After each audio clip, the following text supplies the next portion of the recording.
an amazing period of time this last hour.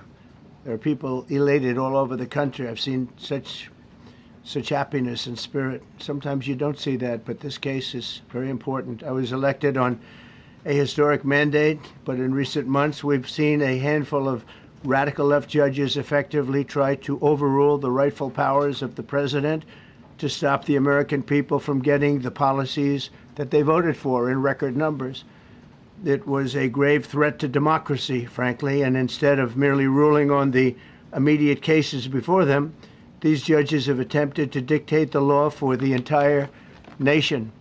In practice, this meant that if any one of the nearly 700 federal judges disagreed with the policy of a duly elected president of the United States, he or she could block that policy from going into effect or at least delay it for many years, tie it up in the court system. This was a colossal abuse of power which never occurred in American history prior to recent decades, and we've been hit with more nationwide injunctions than were issued in the entire 20th century together. Think of it, more than the entire 20th century, me. I'm grateful to the Supreme Court for stepping in and solving this very, very big and complex problem, and they've made it very simple. I want to thank Justice Barrett, who wrote the opinion brilliantly, as well as Chief Justice Roberts, and Justices Alito, Gorsuch, Kavanaugh, and Thomas. Great people. Thanks for this decision, and thanks to this decision, we can now promptly file to proceed with numerous policies that have been wrongly enjoined on a nationwide basis. And some of the cases we're talking about would be ending birthright citizenship, which now comes to the fore. That was meant for the babies of slaves. It wasn't meant for people trying to scam the system and come into the country on a vacation. This was, in fact, it was the same date, the exact same date, the end of the Civil War. It was meant for the babies of slaves, and it's so clean and so obvious. But this lets us go there and finally win that case, because hundreds of thousands of people are pouring into our country under birthright citizenship, and it wasn't meant for that reason. It was meant for the babies of slaves. So thanks to this decision, we can now promptly file to proceed with these numerous policies and those that have been wrongly enjoined on a nationwide basis, including birthright citizenship, ending sanctuary city funding, suspending refugee resettlement, freezing unnecessary funding, stopping federal taxpayers from paying for transgender surgeries, and numerous other priorities of the American people. We have so many of them. I have a whole list. I'm not going to bore you, and I'm going to have Pam get up and say a few words, but there's really, she can talk as long as she wants, because this is a very important decision. This is a decision that covers a tremendous amount of territory. But I want to just thank again the Supreme Court for this ruling. It's a giant. It's a giant. And they should be very proud, and our country should be very proud of the Supreme Court today. And with that, I'd like you to listen to the words of Pam Bondi. She's an incredible Attorney General. We're very proud of her. And as you know, Todd Blanche is with us, and we have so many others that worked on this case and other cases. And I think they're doing a great job. Pam, please say a few words. Thank you, President Trump. Thank you for fighting for all Americans. Americans are finally getting what they voted for. No longer will we have rogue judges striking down President Trump's policies across the entire nation. No longer. Today, in the 6-3 opinion, Justice Barrett correctly holds that the district court lacks authority to enter nationwide or universal injunctions. These lawless injunctions gave relief to everyone in the world instead of the parties before the court. As the Supreme Court held today, they turned district courts into the imperial judiciary. Active liberal judges have used these injunctions to block virtually all of President Trump's policies. To put this in perspective, there are 94 federal judicial districts. 5 of those districts throughout this country held 35 of the nationwide injunctions. Think about that, 94 districts. And 35 out of the 40 opinions with nationwide injunctions came from 5 liberal districts in this country. No longer. No longer.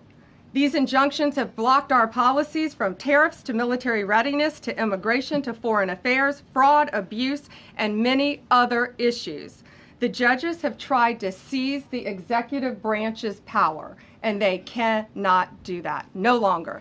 No longer. And on immigration, on a side note, today marks 2,711 arrests on these terrorists and these gangs. Total arrest today with HSI investigations. And thank you, Stephen Miller.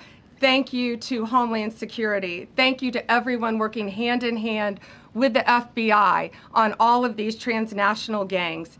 TDA has been a huge terror to our country, as well as MS-13, as well as Sinaloa cartels. No longer. No longer. These injunctions have allowed district court judges to be emperors. They vetoed all of President Trump's power, and they cannot do that. This has been a bipartisan problem that has lasted 5 presidential terms, 5 different presidents, and it has ended today. We will continue to fight for President Trump's policies. I want to thank the Office of White House Counsel, Dave Warrington. You and your staff have been incredible. Our Solicitor General's office, John Sowers, Sarah Harris, and Todd Blanche and Emil Bovey. Todd's going to say a few words because we've had another major ruling today on transgender books and some other great wins that we've had. But no longer will they have this power in our country. It is the president's authority under his executive branch to do everything to fight for the American people, and he will continue to do that. That's why he was overwhelmingly elected. Thank you. Thank you. Today's a great day for the rule of law. It's a great day for the Justice Department, and it's one that's been a long time coming, and one that every American should have been waiting for with bated breath. And so I echo what the President said and Attorney General Bondi, that the Supreme Court did a great thing today, not only for this administration, but for every American in this country. If not for the injunctions case, we would be here talking about another great decision that came down today, the trans books case, which restores parents' rights to decide their child's education. Seems like a basic idea, but it took the Supreme Court to set the record straight, and we thank them for that. And now that ruling allows parents to opt out of dangerous trans ideology and make the decisions for their children that they believe is correct. And so we thank the Supreme Court for that. There's been multiple decisions over the past several weeks that just show why this nationwide injunction ban had to happen. For example, what I mean by that is local district court judges issuing decisions that are clearly contrary to law just because they don't like the policy of President Trump. And when it gets to the Supreme Court has to correct it. But that takes time. The Attorney General thanked our lawyers, and I'll do it again. Our lawyers are working 24 hours a day, 7 days a week to fight these injunctions and to emergency appeals, emergency stays, going back to the district court judge, asking them to change their view. And so their hard work is really paying off today, but over the past few weeks. We had a stay of an order that prevented DHS from moving aliens to a third country. We had a stay of an order that stopped the Department of Defense from implementing military readiness, the EO that President Trump signed. We had another stay of an order forcing reinstatement of fired executive branch employees, entirely within the President and Article 2, his right to do. We had a stay of, as you all know, of numerous DOJ cases. And again, every one of those stays requires a tremendous amount of work and effort by the lawyers and parties involved, and they should be doing other work. They should be doing the work that the President and this administration demands and has a right to demand, and not fighting these local judges who don't make decisions based on the law. They make decisions because they just simply don't agree with the administration's decision about a policy, and that's wrong. Thank you. Any questions? Yes, for Pam, please. Go ahead. Sure. Thank you, Madam Attorney General. So as you know, the Supreme Court did not rule on the underlying constitutionality of the President's birthright citizenship order. So What is the plan now? Are you going to try to implement the EO just in states where there isn't a legal challenge? Yes, so birthright citizenship will be decided in October in the next session by the Supreme Court, unless it comes down in the next few minutes. I guess it could come down. I think they're still deliberating right now on some cases. As you heard, we just got transgender books, which is a huge win. But most likely, that will be decided in October in the next session. However, it indirectly impacts us because, as you correctly pointed out, if there's a birthright citizenship case in Oregon, it will only affect the plaintiff in Oregon, not the entire country. So yes, it's indirectly, but that's pending litigation, and we're waiting on that in the next term. And how concerned are you that the Supreme Court will come back and determine that the executive order is unconstitutional? Oh, we're very confident in the Supreme Court. But again, it's pending litigation, and that will directly be determined in October, but it indirectly impacts every case in this country, and we're thrilled with their decision today. Peter. Madam Attorney General, thank you for being here to take our questions. A couple questions to the both of you. The EO had a 30-day grace period before it goes into effect. Is there any thought about trying to make it effective immediately within that period of time? We're going to follow the law. We're going to make those decisions, and we're going to do what's right in the bounds of the law. And then the DOJ didn't ask the justices to rule on the merits of the birthright citizenship ban. Just for explanation purposes, why? Sure, because that's going to come down in October in the separate. This was huge because it's indirectly impacted today. As I said, it's case by case. Let me reiterate, of the 35 of the 40 nationwide injunctions filed against this president, against his executive authority as President of the United States, 35 of them came from Maryland, D.C., Massachusetts, California, Washington. I mean, that's crazy. These 5 districts. So yes, it indirectly impacts us. It will be a separate decision in October. Next question. Thank you, Mr. President. A question for you, sir. Do you believe this ends the power of the lower court judges to stop your agenda? Do you see this as a full green light for your agenda going forward? Well, you'd have to really speak to the lawyers about that. But this is really also a decision based on common sense. It didn't work the other way. It was a disaster where somebody from a certain location in a very liberal state or a liberal judge or a liberal group of judges could tie up a whole country for years because their decision would sometimes take years to overturn. We've overturned many of the decisions, but it would take years to do it. And we have to act quickly when it comes to illegal immigration. We have murderers, killers, we have drug dealers, we have what they've allowed to come into our country. Should never be forgotten. It should never be forgotten what they've done to our country. And we have to be able to act very quickly, and we're going to do that. Thank you. Justice Amy Coney Barrett, sir, I know that you praised her and her opinion here in this case. She has taken some heat, though, from some of your supporters who have labeled her weak, a squishy, a rattled law professor. What is your take on that? I don't know about that. I just have great respect for her. I always have. And her decision was brilliantly written today. From all accounts, yeah. Transgender rulings, Mr. President. What would you say to Americans who fear that this is more and more concentration of power in the White House and the executive? Well, this really brings back the Constitution. This is what it's all about. And this is really the opposite of that. I mean, the question is fine, but it's the opposite. The Constitution has been brought back. Thank you so much, President Trump. Illegal crossings in the border are 0 now. 0. Does everyone hear that? 0. Trump 2028! Do you intend, President Trump? Who's that guy? I like him. He's working the cameras. With this new reality, President Trump, in the border, do you intend to engage personally with leaders from South America, not only Central America, Sure. in order to I tackle do that anyway. this situation in I a do that regional anyway. way, and if you have a perspective of meeting some Sure. presidents from South America, as Brazil, for example. Well, you see, as an example, not South America, but NATO over the weekend. Yeah. They have great respect for our country now. They did things that nobody thought was possible. They took funding from 2% to 5%. Nobody thought they'd ever pay the 2%, and now they're paying the 5%. It's over $1 trillion more a year. Think of that, $1 trillion. Nobody thought that could happen. That's a different group of people, different countries. But we get along with a lot of countries. We are respected again. Our country, the U.S., is respected again. Was not respected 6 months ago, I can tell you. Can we ask about the big beautiful bill? Yeah, go ahead, please. Yeah, Mr. President, you have a deadline coming up on trade in 2 weeks. Which countries, if On any, what? on trade, on tariffs, Yeah. sir? Which countries, if any, are close to agreements with the administration? Well, that's an interesting question. We've made a deal with China. We've made a deal with probably 4 or 5 different countries. With the UK, it was a great deal for both. And we're in the process of making some others. But ultimately, in fact, Scott is here, and Howard Lutnick, these 2 guys have been doing an incredible job, and the people that work with them have been doing an incredible job. But, you know, we have 200 countries, you could say 200 countries plus. We can't do that.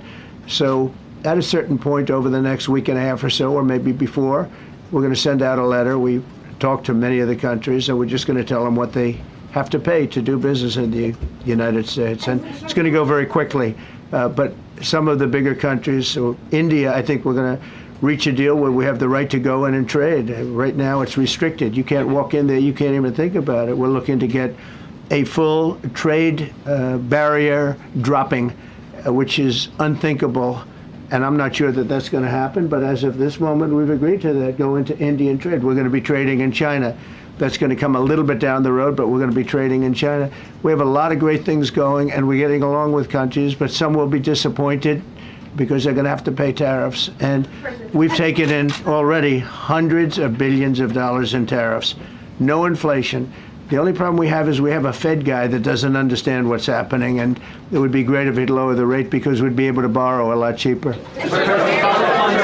Yeah, go ahead, please. Mr. President, a question. Why don't we keep it on this subject? This is such a big subject. You know what? Trade is so big, but this, I don't know, in a certain way, this might be bigger than trade. I think this is bigger than trade. Yes, please, go ahead. I was wondering, though, if you could... Go ahead. Sir, on the transgender ruling, the Supreme Court ruling that parents with religious objections can pull their kids out of public school lessons that use LGBTQ materials. Pam brought it up. Your reaction to that ruling today, sir? I think the ruling was a great ruling, and I think it's a great ruling for parents. It's really a ruling for parents. They lost control of the schools. They lost control of their child. And this is a tremendous victory for parents. And I'm not surprised by it, but I am surprised that it went this far.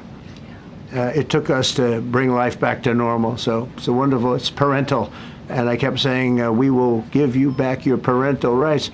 They were taken away, and this is a tremendous victory for parents. Yeah. Mr. President, if you look at the back at the last week, it's been extraordinary in terms of the action in the Middle East. You were at The Hague. I'm wondering now, hell of a week, hasn't it? I'm wondering now if you believe that Iran.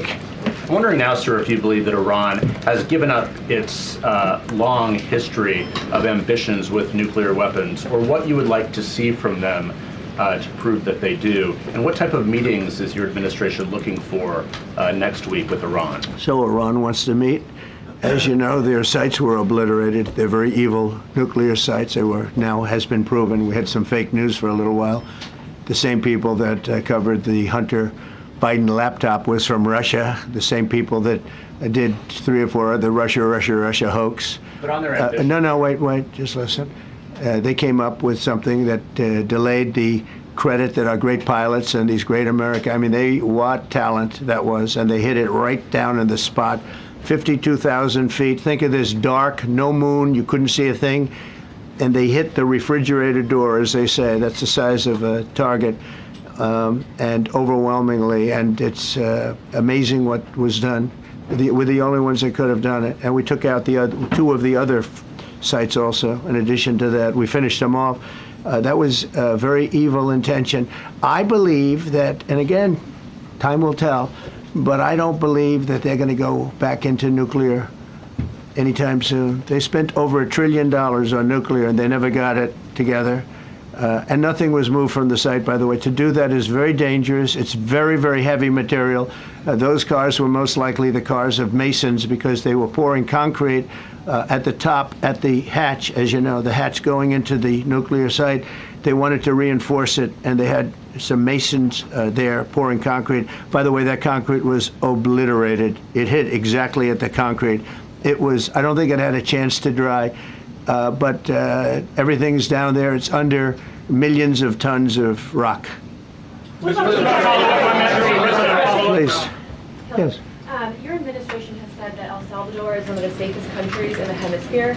So why haven't you yet canceled temporary protected status to that country? Was it part of the deal? Well, we'll with take a the look. president? We've had a great relationship with El Salvador. They have a fantastic leader.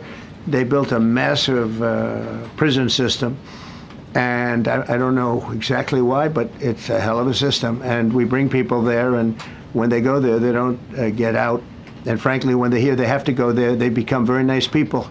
They become very nice people. It's a tough system, but it's a brilliant system, and it's a system done by a very, very good leader. We'll talk about El Salvador. A lot of respect. Yeah, please. Thank you. A question for you, and then a question for the Attorney General. As you go into negotiations and talks with Iran, are you demanding not only that there would be no uranium production inside of Iran, but also that Iran would turn over all existing stockpiles of uranium? Well, you know, we're a little early for that, but something like that, yeah, we'll do something like that. Let me say that I've been saying for 25 years, even as a civilian, you cannot let them have a nuclear weapon, and that's what happened. It's been obliterated. It would be years before they could ever get going, and I really think it's probably the last thing. They have to recover from a hell of a tough war. Would you also be demanding that the IAEA have full rights to inspect in Iran? Or somebody, yeah, or somebody that we respect, and then including ourselves. And a question for both the President and the Attorney General. Under birthright citizenship, if this is implemented, who would be tasked with actually vetting citizenship? And how, like, would this be a situation where you have nurses and doctors checking for citizenship of parents, or? This is all pending litigation. It's going to be decided in October by the Supreme Court, and we'll discuss that after the litigation. If you have an undocumented baby, would that baby then be an enforcement priority? The violent criminals in our country are the priority now. Let me put it in perspective. Today marked the 2,711th arrest in our country of TDA members, just TDA. Everyone in this room agrees they are one of the most violent criminal organizations in the world. And the Biden administration let them walk into our country for the last 4 years. 2,711 of them today have been arrested in our country. That is the priority of Donald Trump. That is the priority of this country, of Homeland Security, of all of our lawyers, of FBI. That's the priority. That will be discussed in October when the Supreme Court hopefully rules in our favor, and we're very confident of that. But you should all feel safer now that President Trump can deport all of these gangs, and not one district court judge can think they're an emperor over this administration and his executive powers, and why the people of the United States elected him. I just might add one thing, and you know, they used birthright citizenship, some of the worst people, some of the cartels, to get people into our country, just so you know. And again, I say, if you look at the end of the Civil War, the 1800s, it was a very turbulent time. If you take the end day, was it 1869 or whatever, but you take that exact day, that's when the case was filed. And the case ended shortly thereafter. This had to do with the babies of slaves, very, very obviously. And I think we're going to win. People didn't, I don't think they went about discussing it right. I came along and we looked and we said, wait a minute, this is wrong. We've been looking at birthright citizenship wrong for years, but they've used it. The cartels have used birthright citizenship to get very bad people in, and what Pam's doing and what Todd and everybody else, what they're doing at DOJ and all over, FBI, ICE, Border Patrol, these are incredible people. They're trying to keep our country safe, and they don't want to have people come in. This is just another way that they get illegal immigrants into our country, and in some cases, very, very bad ones. Go ahead. Thank you, Mr. President. On your tax bill, if I could for a moment, senators are racing to rewrite parts of it right now after the Senate parliamentarian ruled that sections of it were outside of the process that they're using to get this through. Do you think that senators should respect the decisions of the parliamentarian? And what have you personally done in the last 48 hours to try and get Republican senators who are against the bill to a yes? Well, look, it's a great bill. It's a massive tax cut. If it's not approved, your taxes will go up by 68%. Think of that, 68, a record, the highest in the history. The Democrats won't approve it only because politically it's so good for the Republicans. The Democrats aren't approving it. But think of what they're not approving. They're not approving border security. We've done a great job at the border, but we have to add some wall. We have to do, various things. We have no money for that. We have no money for the border. We have no money for so many things. But if the Democrats, it'd be interesting to see if we get any Democrat votes. We should. If I were a Democrat, I would absolutely, maybe Fetterman, because he seems to be the most sensible one lately. If I were a Democrat, I would vote for this bill all day long because it's tax cuts and so many other things that are common sense. They're basic things. I think they're doing fine. The parliamentarian's been a little difficult. And I would say that I disagree with the parliamentarian on some things, and on other ways he's been fine. But we'll have to see. It's a big issue. I will tell you this: if that bill doesn't pass, the country will get a 68% tax increase. So think of this: you're a Democrat and you vote against it. That means you're voting in favor, because essentially you're voting in favor of the largest tax hike in the history of our country.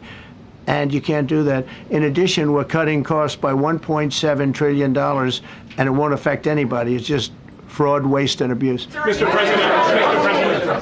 President, a leading global economist just did a 180 and says your tariff plan, you may have outsmarted everybody with it. What is your message? I love this. I love this question. This is the favorite. This is the best question I've ever been asked, because I've been going through abuse for years on this. Because as you know, we're taking in hundreds of billions of dollars, no inflation whatsoever. But Mr. President, what is your message to critics who think your tariff plan will cause a recession? I think they should go back to business school. It's so obvious. It's so obvious. I mean, we're taking in billions and billions of dollars from China and a lot of other countries. We took in, I had a call from somebody in the House and a high official. Sir, we have a problem. We don't know what to do. The books are a mess. I said, what do you mean by the books? The books, the money coming in. It's so terrible. I figured, oh boy, what's this? I don't like this question. I said, so what seems, there's so much money coming in, and there must be some kind of an accounting mistake, because we have hundreds of billions of dollars more money than we thought. I said, do me a favor, go check call me back. You have to call me back. Check the tariff column. Calls me back 2 hours later, says, you're right. We took in $88 billion in tariffs. They have so much money coming in. But more important than the money coming in, we have companies coming in, factories coming in, auto plants being built. AI is being built here instead of being built all over Europe and Asia. We have all of it. We have over $15 trillion, just about, Scott. I think we're right about that number. We went to Saudi Arabia. We went to Qatar, we went to UAE, very smart people, very smart leaders, great leaders, and we took in $5.1 trillion just there. Without the tariffs, I mean, they also liked a thing called November 5th, November 6th, and November 7th. That was a very good little period of time. It's called the presidential election. You know, you used to have one-day election, now you have it go over it, but even if you just took that little period, because it was pretty obvious it was going to be a landslide, and they like that, but they love the tariffs. I had Texas Instruments come in the other day, big company, and he said, we're putting in $60 billion into new plants and new equipment, new everything.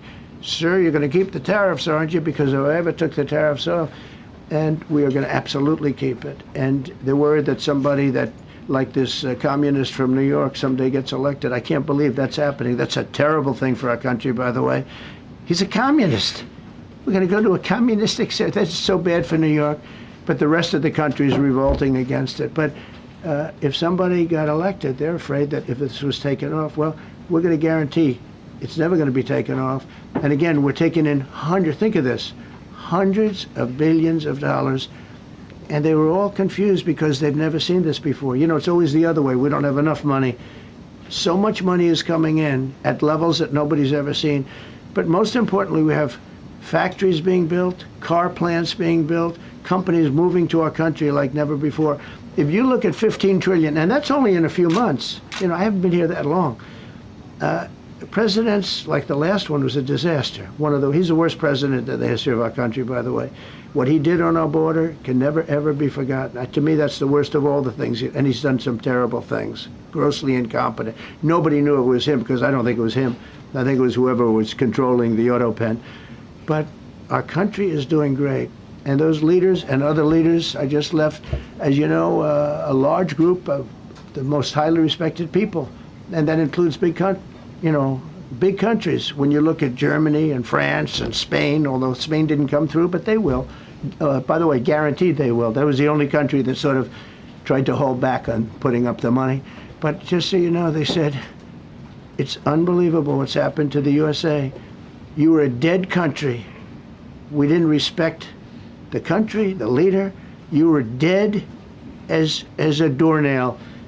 One said to me, you went from being a dead country, you are right now the hottest country anywhere in the world. The whole world is talking about the USA, and everybody wants a part of it, and they're pouring into our country, and you're going to see those numbers. Thank you for that question.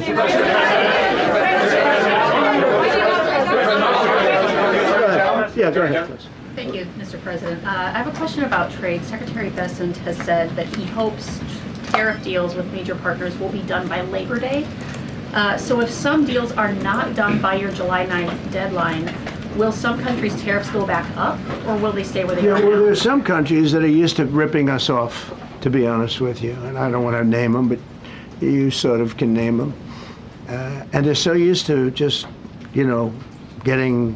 taking it billions and billions of, look, we had a trade deficit of more than $1 trillion. Think of a trillion, a trade deficit. That's because nobody cared. We cared a lot when, I took in hundreds of billions of dollars in tariff. We had the greatest economy in history up until now. I think we're going to blow it away. But during my time, and especially prior to COVID, we had the greatest economy in the history of our country. I think we're going to blow it away now based on the kind of numbers that we're seeing. But some countries are very angry because they've been ripping us off for years. They've been making billions and billions of dollars. There was nobody to negotiate with. They could do whatever they want. They charged us tariffs, by the way, at numbers that we've never seen before. And we ended up losing much more than $1 trillion a year. $1 trillion a year on trade. And now they're being met with a force that's far greater than them, and they don't like it. So they're upset because instead of making, $5 billion, they're going to break even, or they'll make a little bit. I want to be nice. They'll make a little bit, or we'll make a little bit. It's a big difference. Yeah, please go. Go ahead. Red dress. On the 2020 election, is there any more information on the special prosecutor? So many Americans still have questions about the 2020 election. And speaking of rogue judges, would you consider appointing somebody at DOJ maybe to investigate the judges that allowed for the political persecution of you, your family, and your supporters during the Biden administration? I love you. Who are you? I'm Kara from Lindell TV. Well, that's just a very nice question. And it's not a setup. I have no idea who you are, but I appreciate that question. All I can say is we're not here for that. I hope so. I hope they're doing a thing because that election was rigged and stolen, and we can't allow that to happen. A lot of people tell me, sir, you just won the greatest election in the history of our country. You won at numbers that won all 7 swing states, won the popular vote, won everything. Sir, go on with your life. And many people that say that, good people, friends of mine. Then you have people that say that same thing, go on with your life, but you have to find out what happened because you can't let that happen again. Look at what this lunatic did. Look at what he did. He opened our borders to people that were murderers, 11,888 to be exact, murderers, and we've captured many of those murderers, and we're bringing them back, or some of them are so dangerous that we don't even want to bring them back. We're afraid they're going to try and come back in.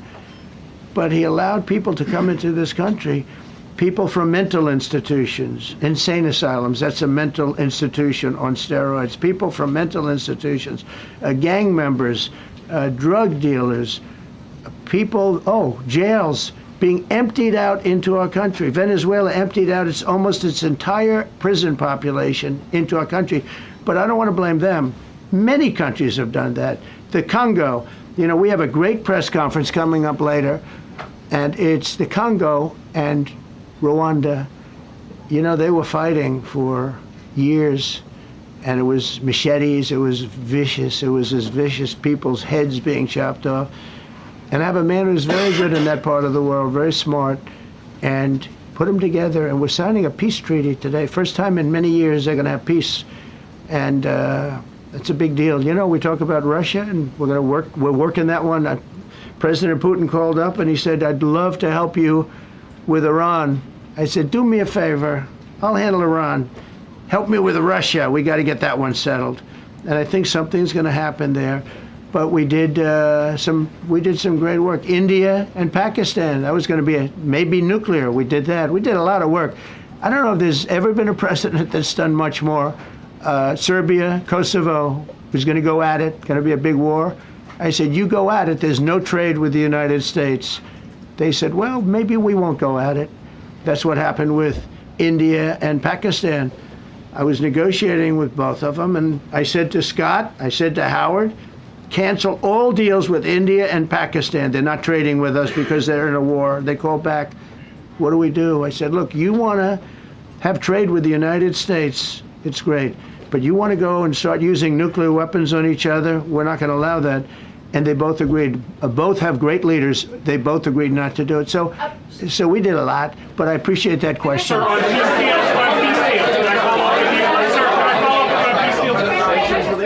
Thank you so much. Thank you, Mr. Orange. President. Thank you, Mr. President.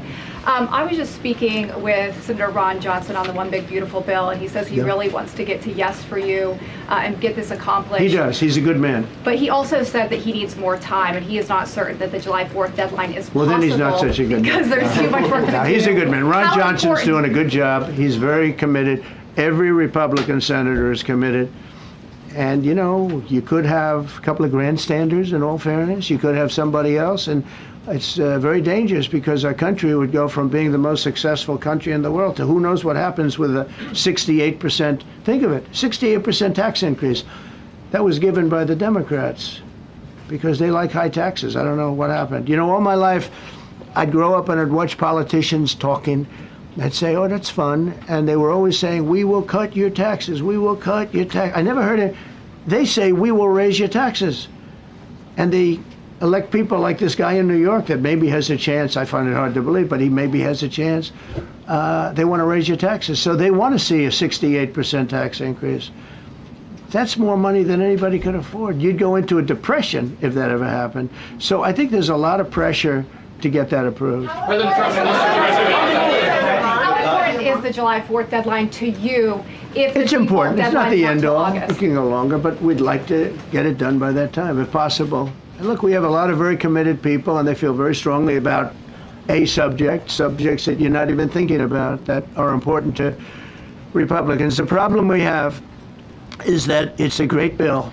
It's a popular bill, but we get no Democrats only because they don't want to vote for Trump. If that bill was their bill, oh, they would be so happy. It's so great for our military. It's great for everything.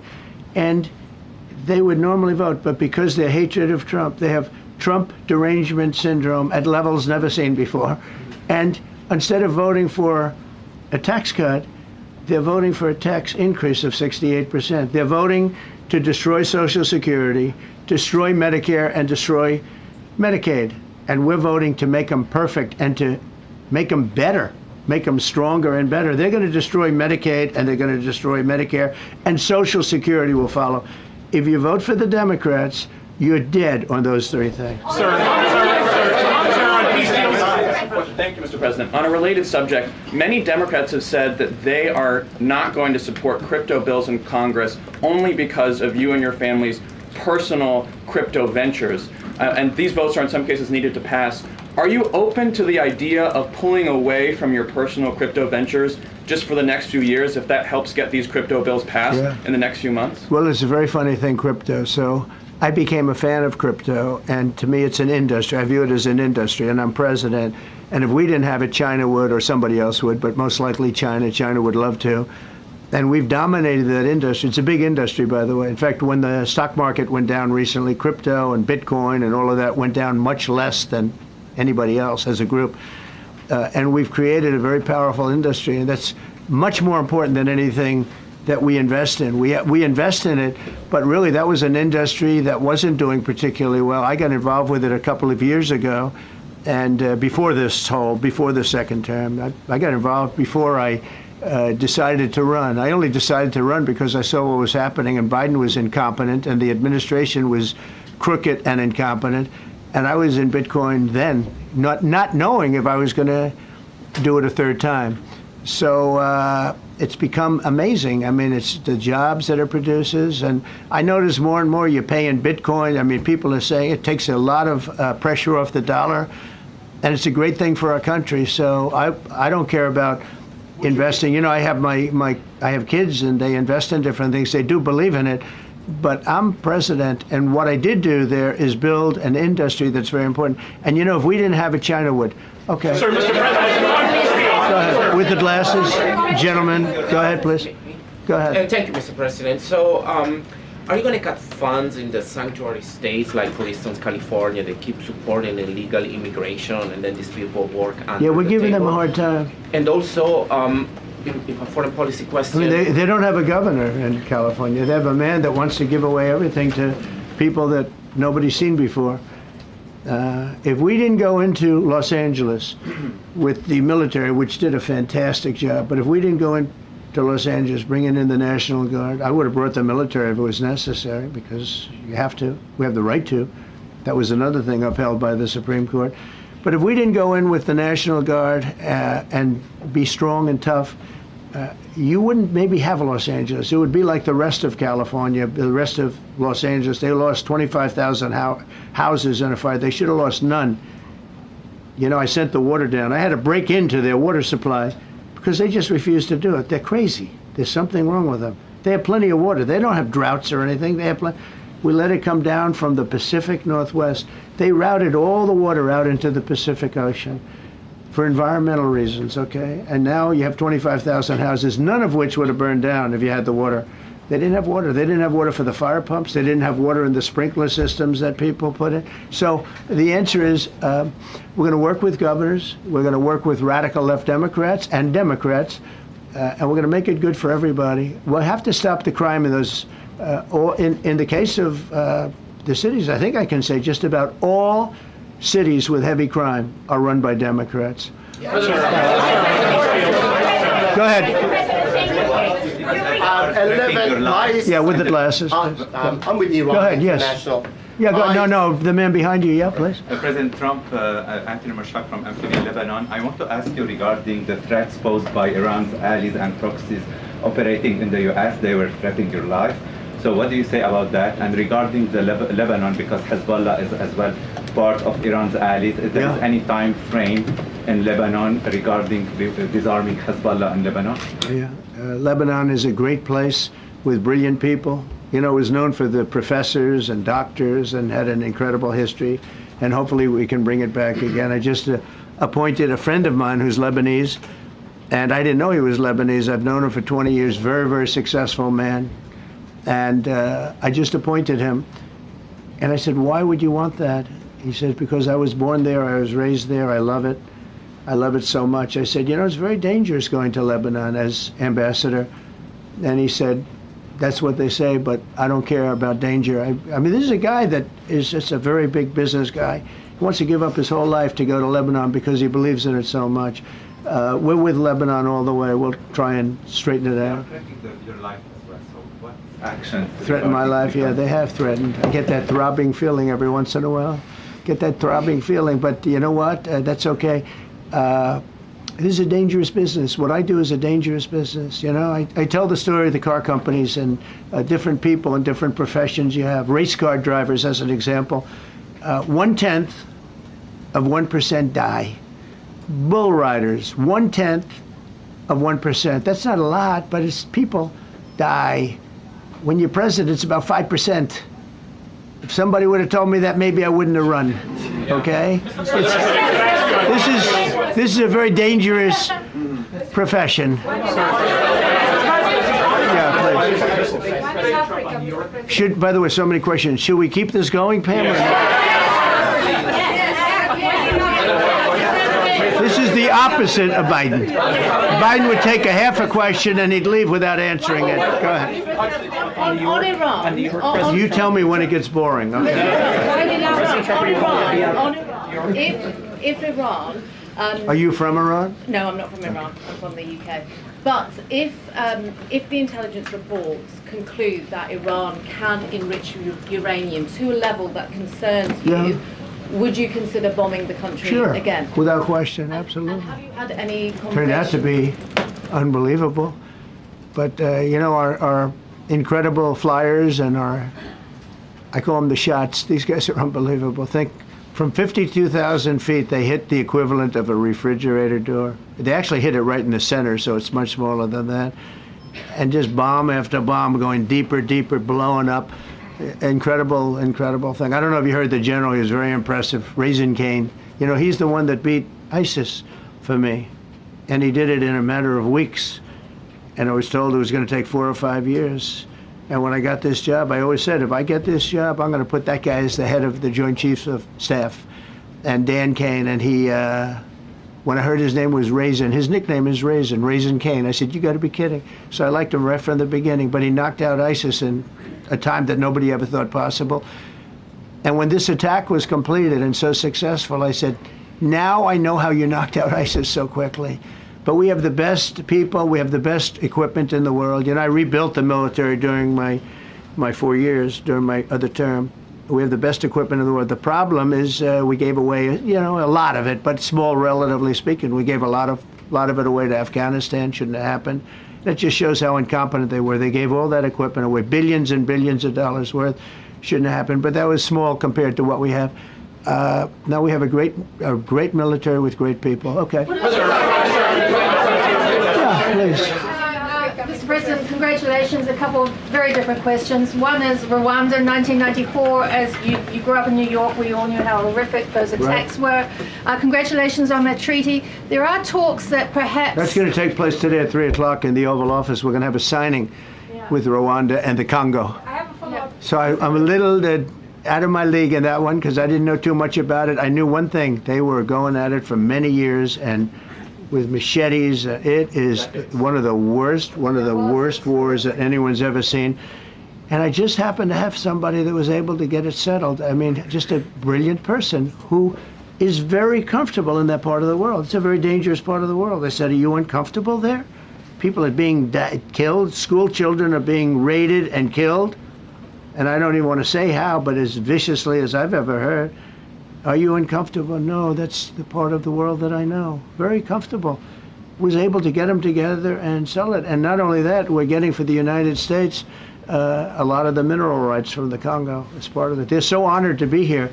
They never thought they'd be coming to, look, this is a very tough part of the world. They never thought, they were just telling me, they never thought they'd ever be coming to the White House, and they're so honored. And so we're going to give them a great big reception, but that's after many years of fighting. It's a great thing. That's at 3 o'clock, I believe. Sir, are you concerned at all about secret nuclear sites in Iran? You talked about maybe just secret nuclear sites? Yes, there might be some of those. Not really. Can I tell you? They're exhausted. And Israel's exhausted too. And I dealt with both of them. And they both wanted it settled, both of them. And we did a great job, but they're exhausted. The last thing they're thinking about right now is nuclear.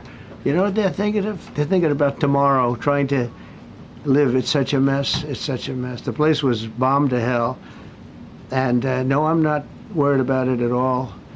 And I'm putting out a little statement. I'm going to respond to the Ayatollah's statement yesterday that we won the war. Oh, God, we won the war.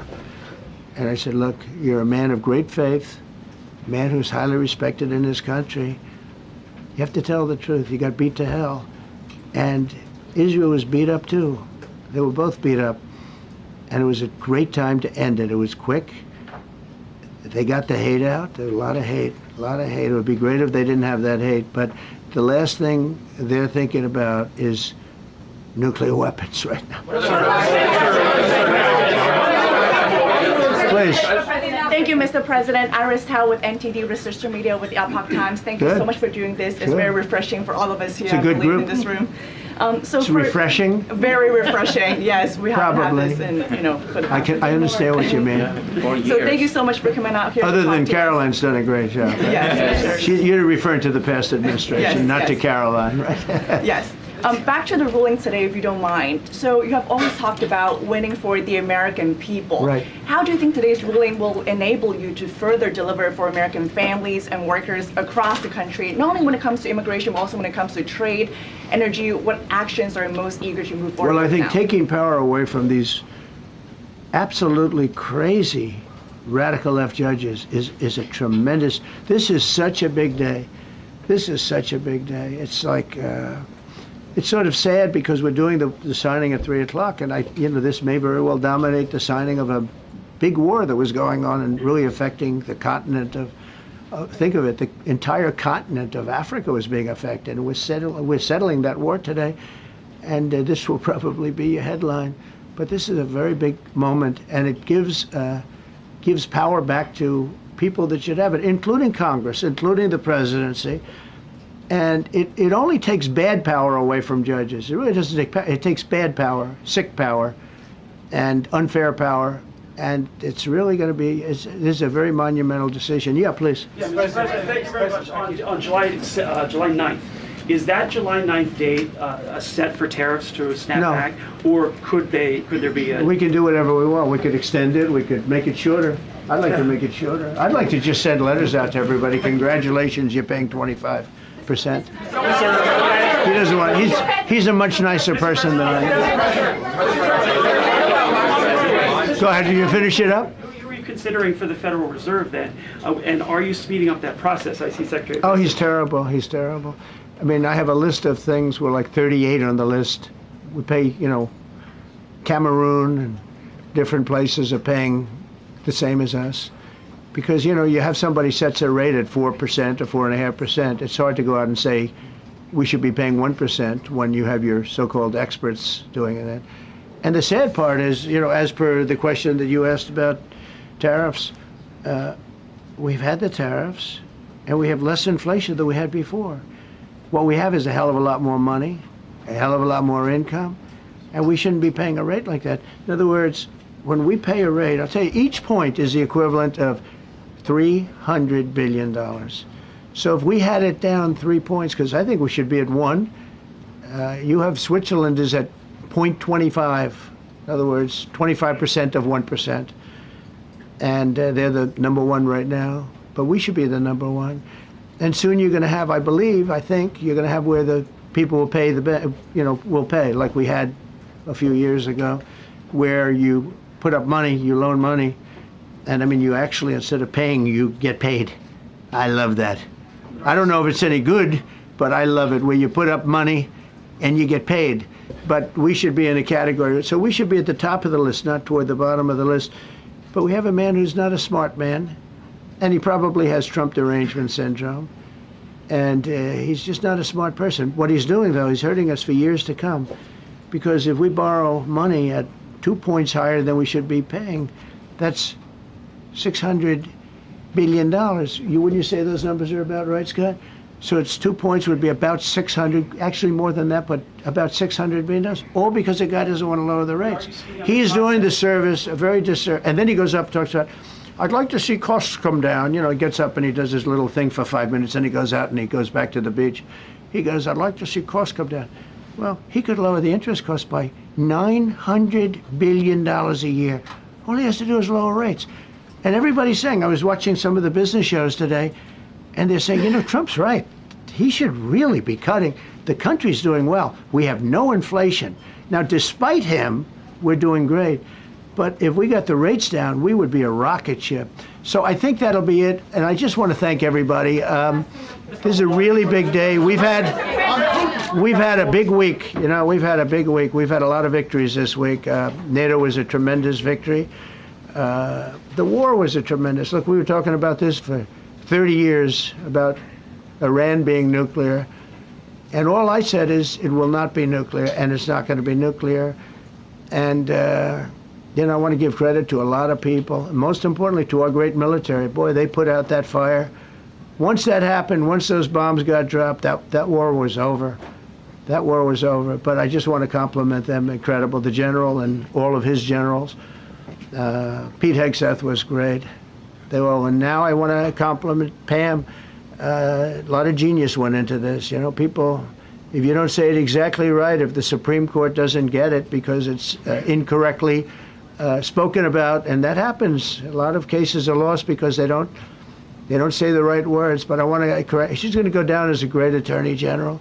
I may change my mind about that. I don't know. Maybe someday I'll have call and say I was only kidding. she's going to go down as a great Attorney General. This was a tremendous win, and we've had tremendous wins, but this was a tremendous win today. So I just want to congratulate you and Todd and your whole staff. Very brilliant people. And we can't forget John Sauer. That's right. Who is with, there's a medical emergency within his family, so he's taking care of that, and we said absolutely. So I just want to thank everybody very much. Thank you. Mr. Jeff Bezos on his wedding weekend. Thank you, Mr. President. Thank you, sir.